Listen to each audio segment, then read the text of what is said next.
In the early 1990s, Steven Spielberg approached Roman Polanski with a proposition: direct Schindler's List. For almost any director, it was the offer of a lifetime. But Polanski turned it down cold. Why? Because Schindler's List was set to shoot in Krakow, Poland, the exact streets where Polanski had spent his childhood dodging the SS in the Jewish ghetto. Recreating his trauma on location was too much to bear. A decade later, Polanski finally agreed to make a Holocaust film, but it wasn't his own biography. It was Władysław Szpilman's story in The Pianist. So why did this specific memoir allow him to confront his darkest ghosts?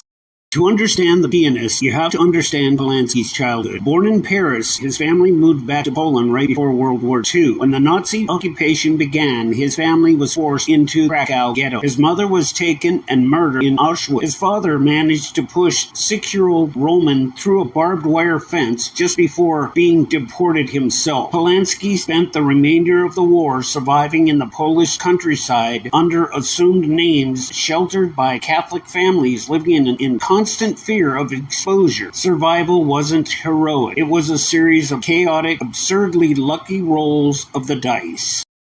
When Polanski read Władysław Szpilman's memoir, The Pianist, he recognized his own childhood. Szpilman's story of survival was not a story of Hollywood heroism or grand resistance. It was about hiding in empty rooms, relying on the mercy of strangers, and pure chance. Crucially, Szpilman's story took place in Warsaw, not Krakow. That geographic distance gave Polanski the emotional safety buffer that he needed to direct. He wasn't revisiting his own childhood street corners, but he was telling his precise truth.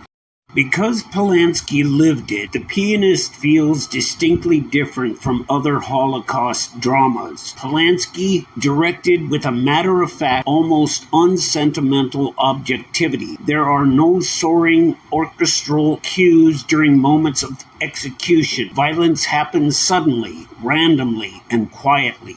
Crew members noted how Polanski knew exactly how a German officer held his gloves or how refugees carried their meager belongings.